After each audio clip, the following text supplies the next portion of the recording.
I returned home after a 12-hour shift and found a rent contract sitting in my room. Can you believe your own family would try to exploit you, treating you like a tenant in your childhood home while showering another child with lavish gifts? Well, my mother picked my sister as her favorite, and when they finally needed help, I told her to go ask the daughter she chose. What happened next? It was a moment of absolute, undeniable satisfaction.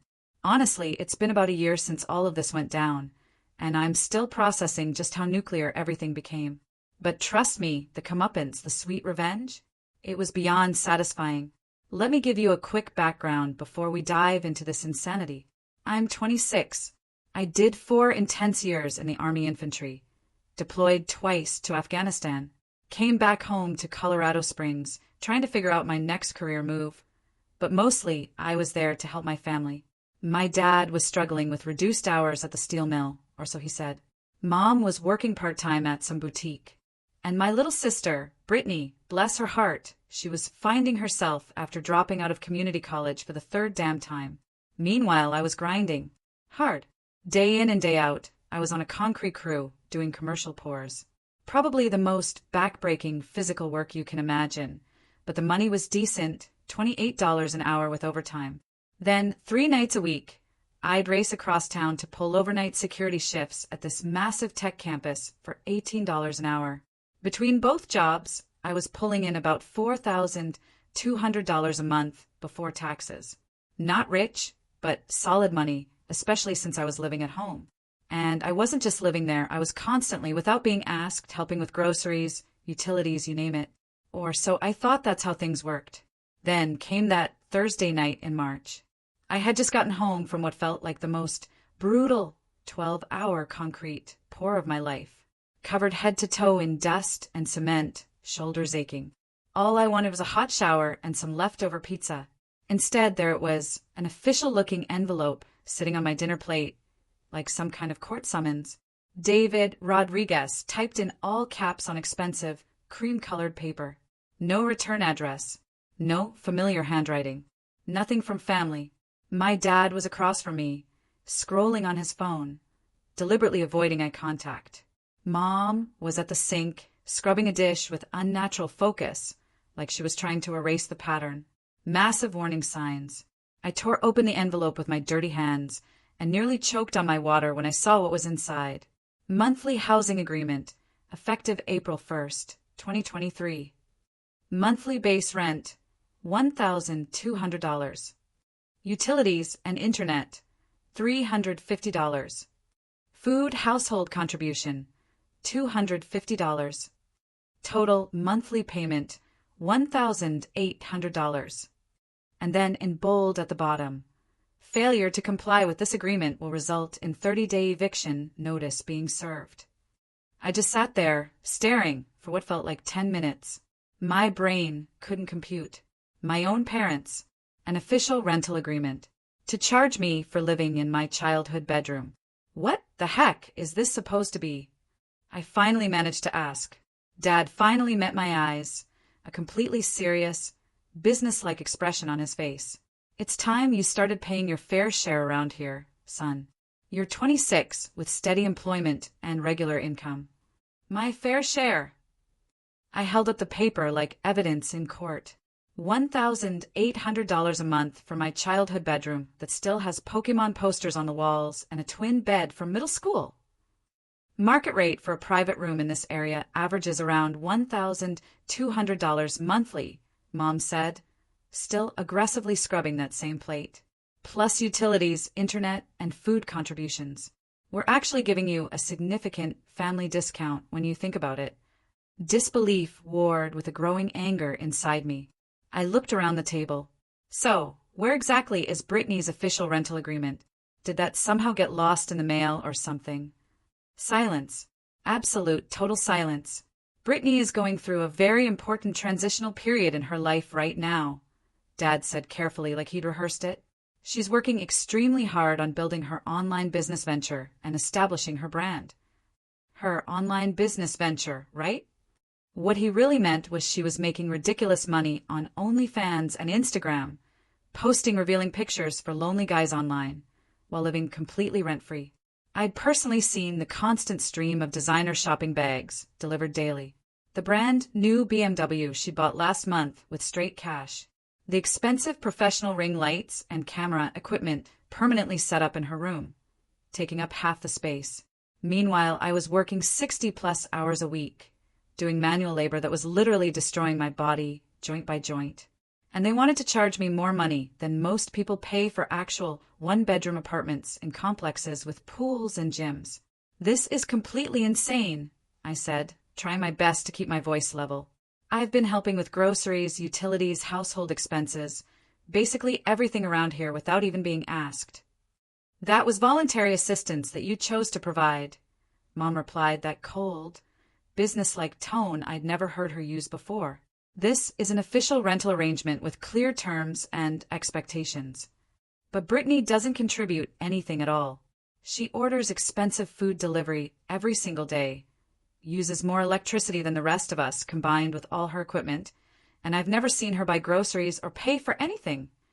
"Brittany's situation is completely different," Dad said firmly. "She's investing in her future and building something meaningful." That night, I lay in my twin bed, the same one I'd slept in since 7th grade, staring at the ceiling. Complete betrayal. I'd served my country, worked my tail off every single day since coming home, never asked for handouts, always contributed. And this is how my own parents repaid my loyalty, my sacrifice, my dedication? I opened my laptop. New Excel spreadsheet. Financial documentation, Rodriguez Family Exploitation Analysis. .xlsx. If they wanted to play hardball business games with their own son, if they wanted to treat me like a tenant instead of family, then I'd show them what real strategic planning and documentation looked like. The first month of paying that absolutely ridiculous extortion fee nearly destroyed me, both financially and emotionally. After taxes, that mandatory $1,800 payment, and basic living expenses like gas and car insurance, I had maybe $600 left for everything else. I immediately started meal prepping, nothing but rice and beans, like I was back in basic training. I stopped hanging out with my army buddies, my old friends, and picked up every single overtime shift available at both jobs. But here's something the military teaches you. Always gather complete and accurate intelligence before making any tactical moves against your enemy. So, with obsessive precision, that's exactly what I started doing. I documented everything. Every utility bill I could secretly photograph. Every grocery receipt when I bought food for the household. Every time Brittany ordered $80 worth of premium sushi through DoorDash, which was basically every single day. Every Amazon package addressed to her. Sometimes 4 or 5 a day, no exaggeration. What I discovered made my blood pressure absolutely skyrocket. Our house was a basic 1,400 square feet ranch-style home in a decent, but definitely not luxury neighborhood. I spent countless hours researching comparable rental properties online. Entire 2-bedroom apartments with swimming pools, fitness centers, and modern appliances were going for $1,400 to $1,600 monthly in the same area. And my own parents were charging me $1,800 for a single bedroom with shared bathroom access and zero privacy. But that wasn't even the most infuriating part. I work construction, so I know tradesmen in every field. My coworker from the job site does HVAC installation and repair. He'd worked on houses in our neighborhood. One day at lunch, I casually asked him about typical utility costs for homes like ours. Electric should be running you maybe $150 to $200 maximum during peak summer months. Gas probably around $100 during winter, he told me. Internet's another $80 to $90. Why are you asking? I was supposedly paying $350 monthly for utilities and internet, for a modest house that should realistically cost around $300 total. They were gouging me. Then there was the food contribution scam.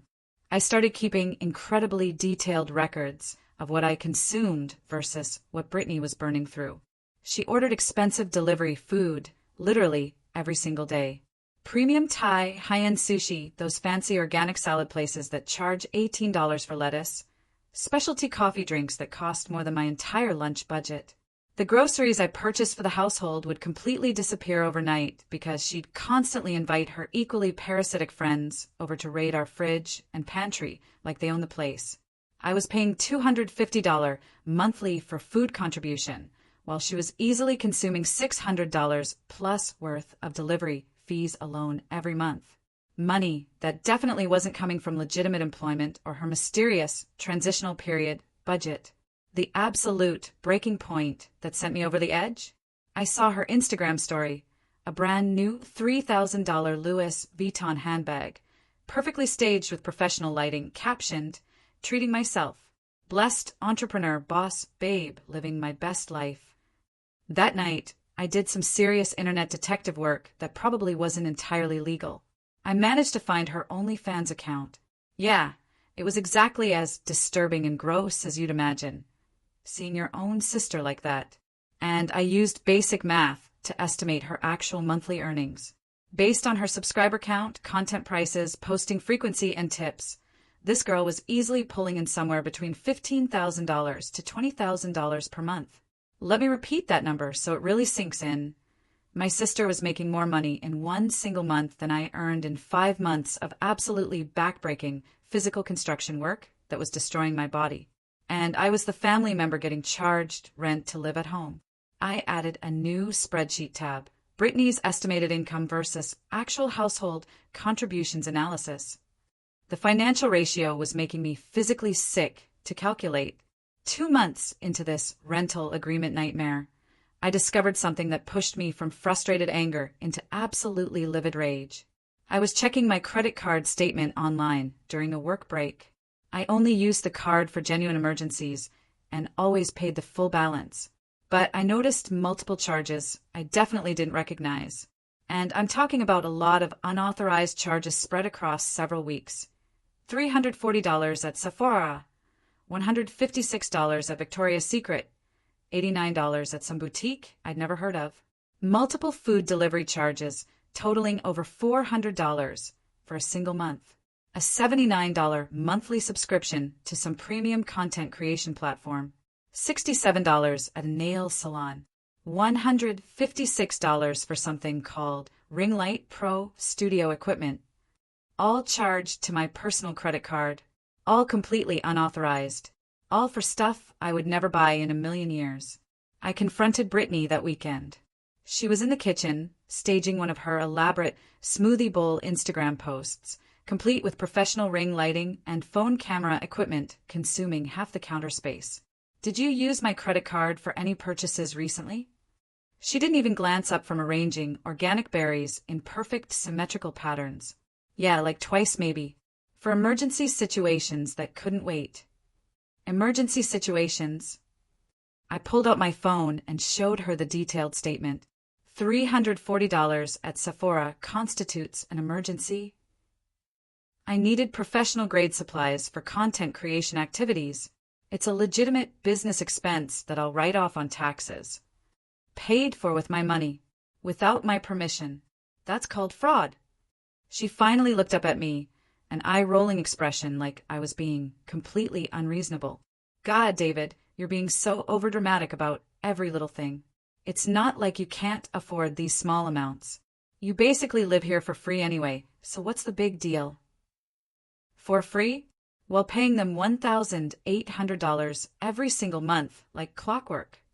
You absolutely cannot just use someone else's credit card without explicit permission. That's literally credit card fraud, which is a serious crime. You gave me the account number that one time when I needed money for textbooks when I was still in school. That was over a year ago for legitimate educational expenses that we discussed beforehand. She went back to her elaborate photography setup like our conversation was completely over. "Whatever, David. I'll pay you back when I get around to it and have some free time." When I tried discussing this theft with my parents later, Dad's response was, "You two need to work out these sibling disputes between yourselves like adults. We're not getting involved in petty arguments over money." Sibling disputes? Like credit card fraud was just some minor disagreement over the TV remote? I spent that entire night going through 6 months of detailed credit card statements. The total amount of unauthorized charges came to over $2,800. Almost $3,000 of fraudulent purchases for makeup, expensive clothing, food delivery, subscription services, and equipment for her business operations. But the real punch to the gut, the thing that made me see red, was discovering a $500 charge to some high-end photography studio downtown. When I reverse searched the address, it was a place specializing in boudoir and artistic photography services, with a portfolio full of suggestive photos. She had used my credit card to pay for professional photo shoots for her OnlyFans content. I was literally funding my own sister's adult content career while she lived completely rent-free, and I got financially bled dry every single month. That night, I opened a new browser window and started researching how to dispute fraudulent credit card charges. But then, I stopped myself mid-search. Filing official fraud disputes would create immediate problems and complications, potentially legal ones, that could blow up in my face. And I was starting to realize that creating immediate, obvious problems might not be the most effective long-term strategy for dealing with this situation. Instead, I opened new tabs: Asset Protection Strategies, LLC Formation Requirements, Colorado, and Property Investment for Beginners. If my family absolutely insisted on treating me like a business transaction, maybe it was time I started thinking and operating like a serious businessman who knew how to protect himself. I opened a business banking account on a Tuesday during my lunch break, drove 30 minutes across town to a credit union in a completely different area, tucked neatly between a pawn shop and a used car dealership, perfect for maintaining complete privacy and staying under anyone's radar. The representative was an older gentleman who looked like he'd seen every financial situation imaginable and learned not to judge. When he asked about the business purpose, I kept it simple: property investments, financial consulting services, and asset management. I funded the initial account with my quarterly safety bonus from the construction company, $1,200 for maintaining 0 workplace incidents. It wasn't a massive amount, but it was a solid foundation. Any particular reason for choosing a separate financial institution? He asked. Just maintaining clean separation between business and personal finances, I explained calmly. You know how important proper accounting practices are for tax purposes and legal protection. I established the entire operation under Rodco Holdings, LLC, named after my family surname, but generic enough to avoid drawing attention. All business correspondence went to a P.O. box I rented under the company name. That evening, I completely upgraded my spreadsheet documentation system. What started as basic record-keeping was rapidly evolving into a comprehensive financial intelligence gathering operation that would make my old Army intelligence buddies proud. I created detailed tabs for monthly rent payments and fee tracking analysis, household expenses breakdown, actual costs versus amounts charged to me, Brittany's unauthorized spending documentation with dates and amounts, my parents' real income and expense patterns based on observation, local property research and market analysis data, legal precedent research for financial exploitation cases, asset protection strategies, and business formation options. The deeper I investigated my family's actual financial situation, the more disturbing the picture became. Through extremely careful observation and discreet document photography, when no one was home, I discovered that Dad had been completely lying about his employment. He wasn't laid off or struggling with reduced hours. He was still working full-time at the steel mill, just on a different shift, making approximately $3,800 monthly before taxes. Mom's supposedly part-time boutique position was actually pulling in a solid $2,200 per month. Their combined household income was definitely in solid middle-class territory. So, why were they constantly claiming to be financially struggling? The answer became crystal clear when I started tracking their actual spending patterns. Dad was dropping $300 plus monthly at the Indian casino, taking weekend trips that he claimed were job interviews but were obviously gambling binges. Mom was spending ridiculous amounts on MLM pyramid scheme products, essential oils, supplements, skincare systems, weight loss shakes that she'd then try to resell at a loss. And both parents were constantly purchasing expensive gifts, clothes, and experiences for Brittany, without any expectation of repayment. They weren't charging me rent because they needed assistance with legitimate household bills. They were charging me rent because they were completely financially irresponsible and viewed me as an easy, reliable source of income to subsidize their poor decisions and fund their daughter's lifestyle. It was infuriating. Meanwhile, I started networking with experienced guys from the construction crews about real estate investment opportunities. Construction provides incredibly valuable inside information. Which neighborhoods are getting major development? Which properties have hidden structural problems? Where are smart investors moving their money and why? My foreman had been successfully flipping houses for over a decade as a profitable side business. During our lunch breaks, he started teaching me property investment, fundamentals, market analysis, renovation cost estimation, and most importantly, how to structure deals for maximum privacy and tax advantages. The key to everything in this business, he explained, eating a sandwich in his truck, is having better information than the other party. When you know more than they do about the real situation, you control the entire outcome. I took that advice very, very seriously. For months into this rental nightmare, my foreman approached me with something that could be completely game-changing. Hey, remember that house where we did the emergency foundation repair last month? The one on Maple Street with the cracked basement? I definitely remembered. Nice neighborhood, solid construction. But the owners were going through an ugly divorce, and both parties wanted to sell immediately. It's going to public auction next week, he said. Divorce got messy, lawyers involved. Neither spouse wants the property, and the bank is highly motivated to move it quickly to avoid foreclosure costs. He showed me the listing. 3-bedroom ranch style, 1,800 square feet, 2-car garage, decent-sized yard. Under normal market circumstances, it would easily be worth $280,000 or more. The auction estimate was $180,000 to $200,000. Cash buyers get preference. You interested in potentially partnering up on this deal? I'd been saving every possible dollar for months. Plus, I had access to VA loan benefits, but I was nowhere near having that kind of capital. Then he explained the real opportunity. Property needs approximately $30,000 in renovation. Mostly cosmetic updates we could handle ourselves. But here's the really interesting part. Location and size mean you could easily rent it for $2,200 to $2,400 monthly. And that's conservative. He pulled up comparable rentals. His numbers weren't exaggerated. I provide the real estate expertise, contractor network, and project management. You provide the capital investment and handle ongoing property management. We split all profits 60-40 in your favor since you're putting up the actual money and taking the financial risk. That night, I analyzed the projections about 50 different ways.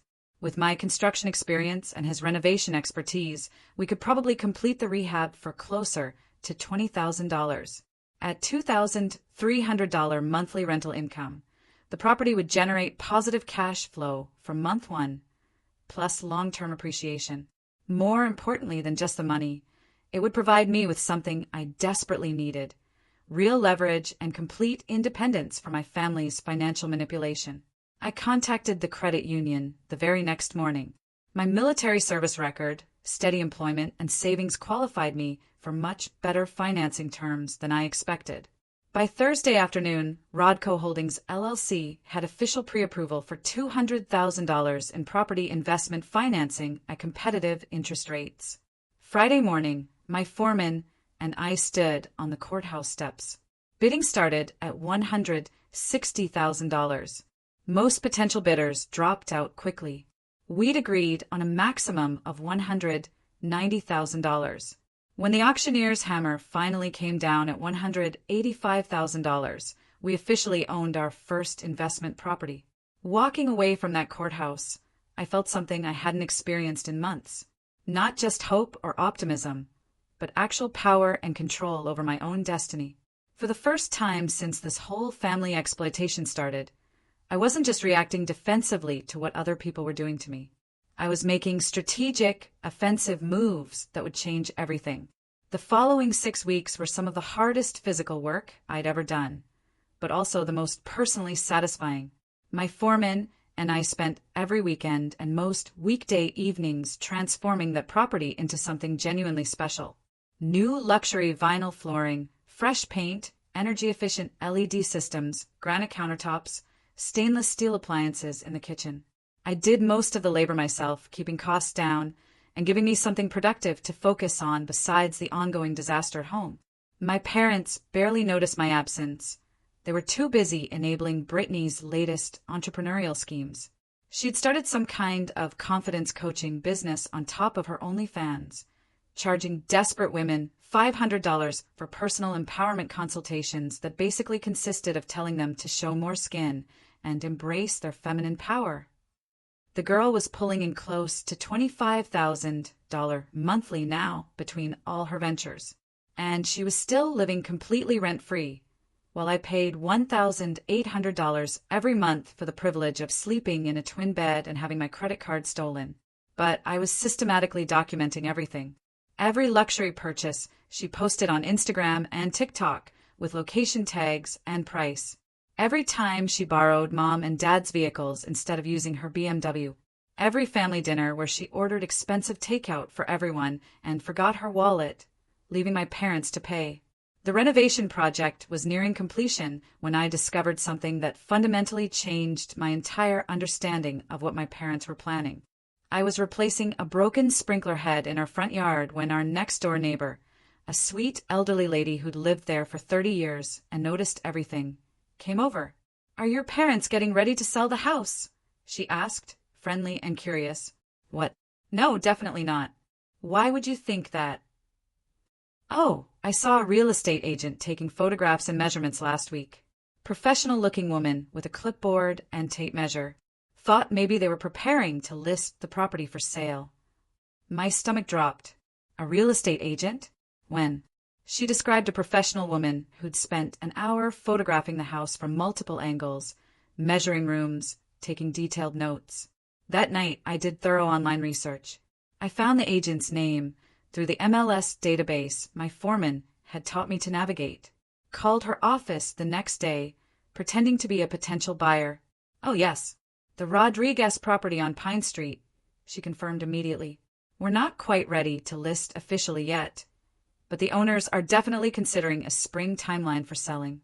Were you specifically interested in that particular area?"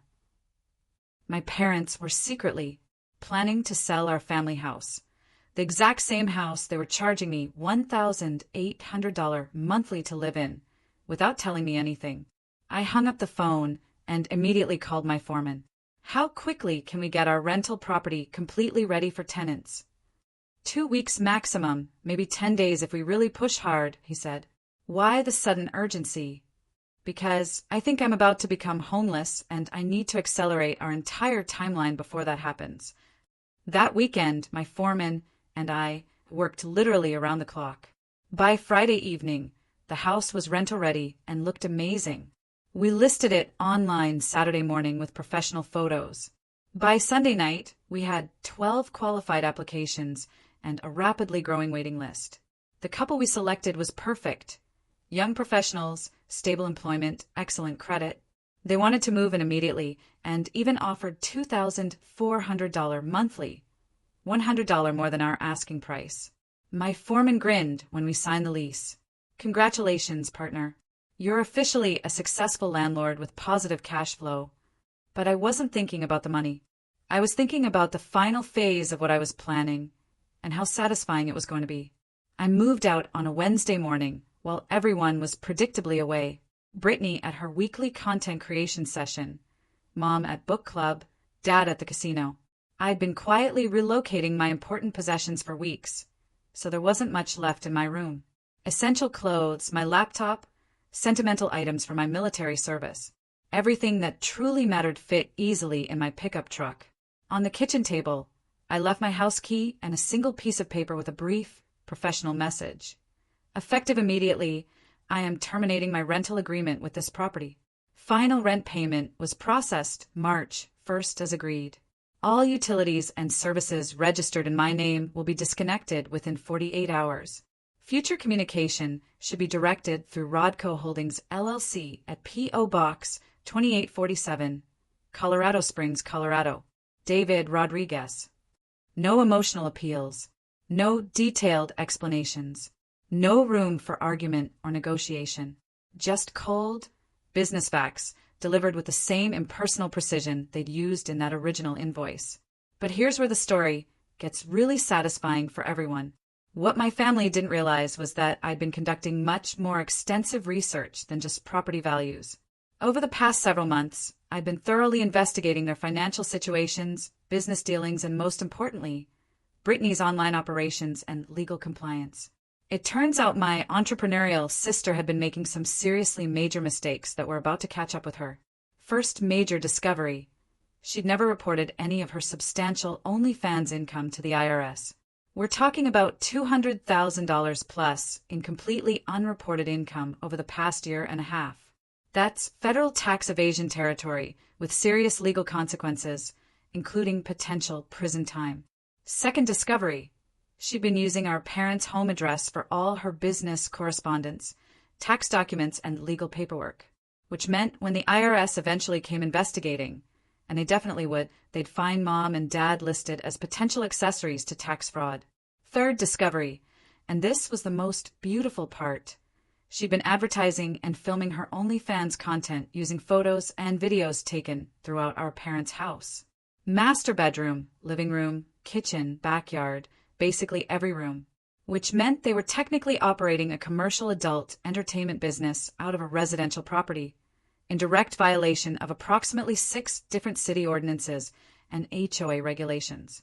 But I didn't just anonymously report these violations to the appropriate authorities immediately. That approach would have been too simple and straightforward. Instead, I waited patiently for the perfect timing to maximize impact. About 2 weeks after I'd moved out and established my independence, I received the phone call I'd been anticipating. Dad's voice was tight with barely controlled panic and stress.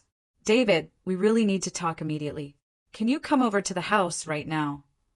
"I don't live there anymore, remember?" I said, my voice completely flat.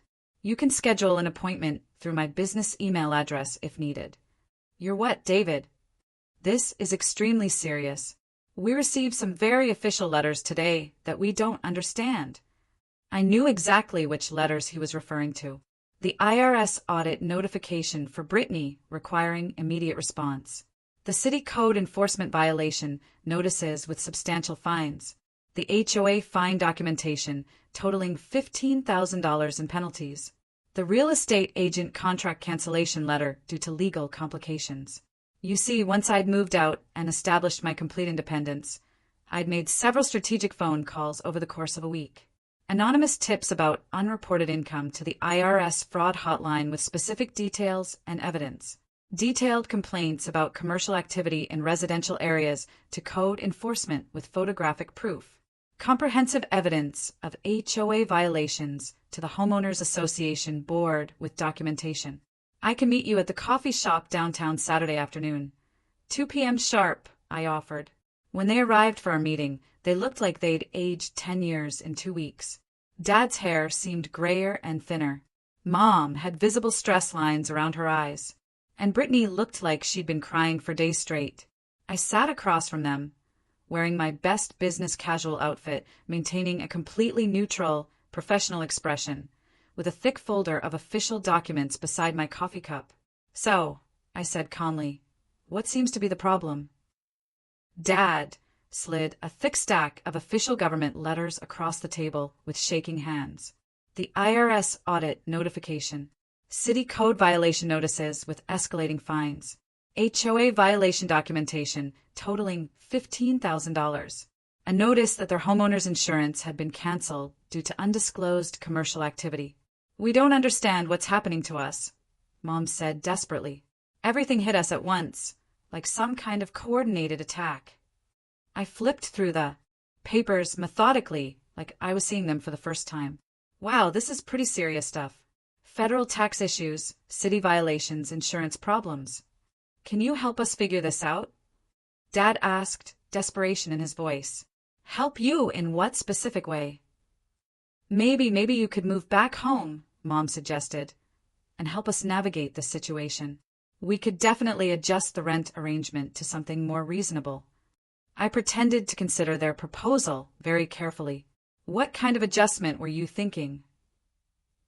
We could lower it to $1,500 monthly, Dad said quickly, like he was offering me a great deal. Maybe even $1,200, Mom added. I let the silence stretch uncomfortably until Brittany finally exploded emotionally. This is completely ridiculous, David. Just help us. You know I can pay whatever stupid fees these are. Actually, I said calmly, opening my documentation folder, that's a significant part of the problem we're dealing with here. I spread out copies of everything I had been systematically documenting for months, bank statements showing her unreported income, screenshots of her social media posts advertising content filmed inside their house, printed copies of city ordinances she'd violated, tax code explanations highlighting her legal obligations and penalties. Brittany, based on my research and calculations, you owe approximately $78,000 in federal taxes, plus substantial penalties and interest charges. The city fines will total around $25,000 if you don't immediately cease all commercial operations. And since all of this illegal activity was happening at Mom and Dad's registered address, I turned to face my parents directly. You're considered legal accessories under federal law. The color completely drained from Dad's face. What does that mean exactly? It means the IRS can pursue your assets too. House, vehicles, bank accounts, retirement savings, everything you own can be seized to pay these debts. Brittany was staring at the documents like they were written in a completely foreign language. But I didn't know I had to pay taxes on that income. Nobody told me. Ignorance of tax law isn't considered a legal defense, I explained matter-of-factly. But there might be a potential solution to this situation. Hope flickered desperately in Dad's eyes. What kind of solution? Well, you need immediate cash flow to start paying these substantial debts before they get worse. You need someone with business experience to help navigate these complex legal issues. And you need to completely restructure your entire financial situation to ensure compliance. I pulled out another set of official documents. Rodco Holdings LLC is prepared to offer a comprehensive debt management and property improvement package that could solve all of these problems. The proposal was absolutely beautiful in its elegant simplicity. Rodco would purchase their house for $220,000. Which was about $30,000 under current market value, but enough to cover their existing mortgage and some of the tax debt. They could then rent the property back from me for $2,200 monthly while they sorted out their legal and financial situations. Brittany would be required to immediately shut down all content creation activities and find legitimate employment to start paying her substantial tax obligations. All her future income would be monitored and managed through Rodco to ensure full legal compliance. Mom and Dad would keep their current jobs, but all their finances would be managed through a strict budget system that I would personally oversee to prevent future problems. This is completely insane. Brittany shrieked, her voice rising. You want us to pay you rent to live in our own house? It's not your house anymore, I replied calmly. You're about to lose it anyway when the IRS places a lien on the property for unpaid taxes. This arrangement allows you to stay here. How much monthly rent are we talking about? Dad asked quietly. $2,200. Current market rate for a property this size, plus utilities, which you'll pay directly. That's more than you were paying us. No, I corrected firmly. That's what you should have been charging someone who was actually capable of paying it consistently without stealing from family members. I stood up and gathered my paperwork, methodically. You have exactly 48 hours to make your decision. After that deadline, you're on your own with the IRS and the legal system. They called me exactly 6 hours later and accepted the entire offer without negotiation. So that's my story. I went from being exploited by my family to becoming their landlord. What would you have done in my place? Have you ever faced such blatant favoritism or betrayal? Let me know in the comments below. I'm really curious to hear your thoughts.